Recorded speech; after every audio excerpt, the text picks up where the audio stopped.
guys, so my name is Judah. I've been with V.O.L for the last 2 years now, and I think I'm one of the newest ones. So as far as being with them, I'm the younger one, but I think age-wise I fall in the middle. So I'm 29 years old, and I've always been a part of church all my life growing up. So for me to jump into V.O.L was kind of scary because it was something new for me. I'll get into that a little later.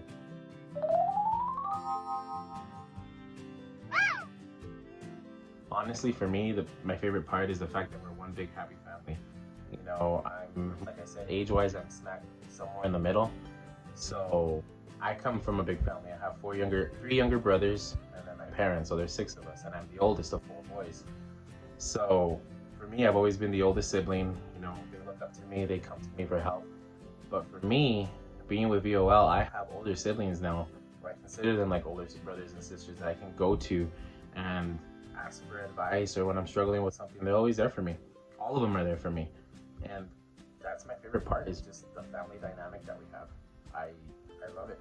Family means a lot to me, and I like the fact that with them, I feel part of a bigger family.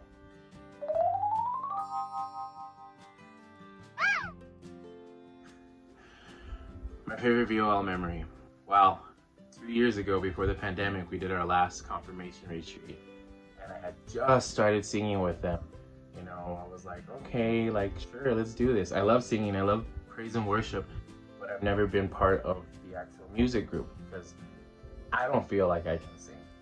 I've never felt that calling, but they challenged me and said, yeah, join us, you know, fill a spot for us. The only thing was, I had only been with them for a couple months, and for this retreat, they were like, all right, you're gonna sing with us, there's going to be a mic in front of you and you're going to sing with us. And I was like, okay, I can do that because I'm singing with everybody else. You know, we're a big group. My voice kind of get hidden with everybody else. No, the first song that we do, when we finally introduced the mashup for the retreatants, they said, you're going to have your own solo part. I was like, oh, snap. Okay, a solo part. That's fine. It'll be somewhere in the song. Hello, my name is Regret. I'm pretty sure we have met every single day of your life. I'm the whisper inside that won't let you forget. Hello, my name is Defeat. This is amazing grace. I know you recognize me. This is unfailing love. Just when you think you can win, I'll drag you right back down again. And when you've lost all belief. My solo part was the first solo part. It kicks off the song and I was nervous. Like, I was shaking. I just wasn't, I didn't feel I was ready for it. But like I said, they're a family, so they encouraged me, they supported me, and said, no, you'll get it, you'll get it, you'll get it. The practices, I was choking, I couldn't start on cue, I wasn't starting where I needed to start.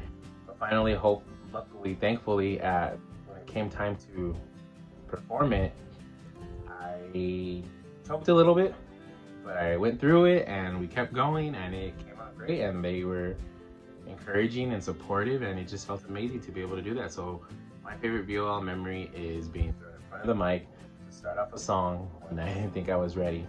Little did I know I was ready, and I had the support, only because I had the support and encouragement for them. That's how I knew I was ready.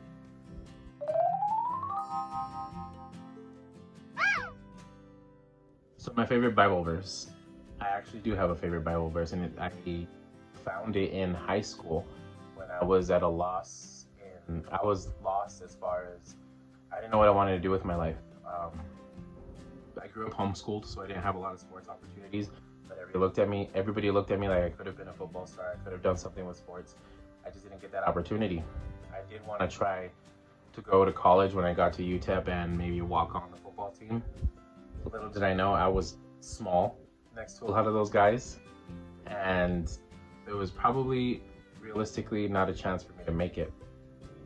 And I had a lot of injuries. I have knee problems and ankle problems from some sports that I did get to play with other private schools that we were allowed to play with. So I didn't know what I was going to do with my life or what God had planned for me. So my favorite Bible verse came to me in one youth group that I was in, and here's the verse. It's in Revelation chapter 3, verses 7 through 8. These are the words of him who is holy and true, who holds the key of David.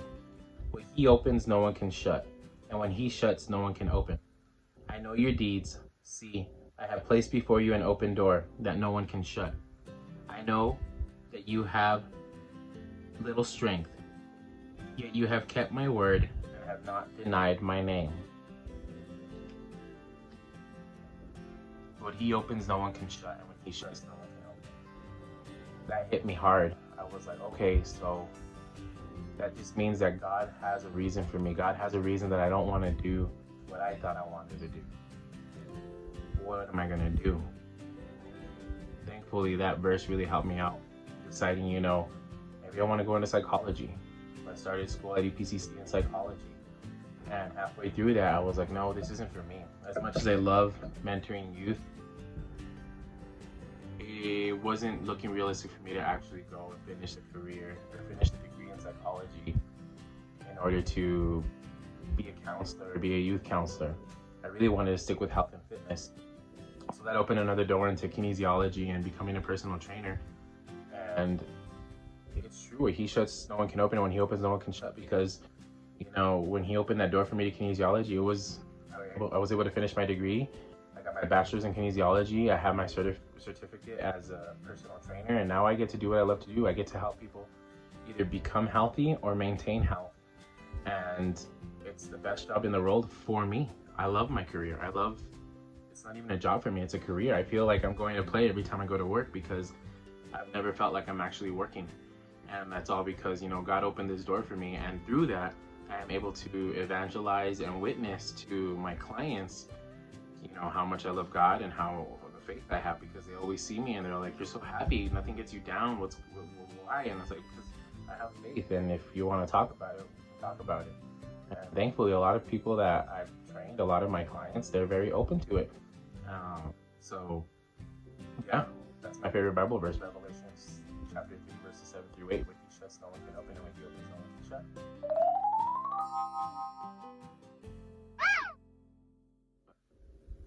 I guess all I can finish saying is, be faithful, be hopeful, and don't forget to love, guys.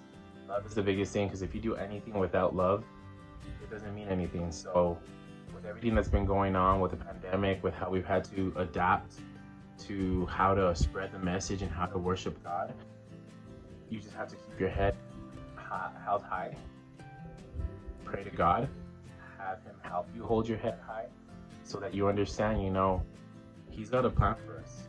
We don't know what it is, we don't know what's going on, but it's all going to be good in the end. And I thank God.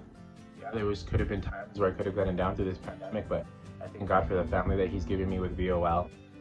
and the opportunities he's given me to reach out through this group, and how we're doing that with the videos that we record, with everything that we're sharing, and how we're bringing older members back and sharing where they're at right now in their lives. We wouldn't have been able to do this before. Well, we would have, but we wouldn't have been pushed to do this. And I feel like right now he is pushing us to reach and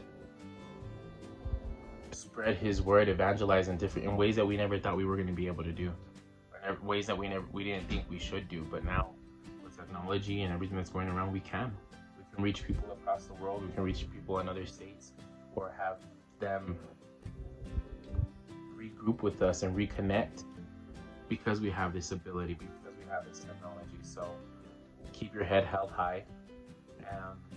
As someone that I care about really close likes to say, #trust the process. Trust the process. He knows what he has in store for you. So yeah, #trust the process.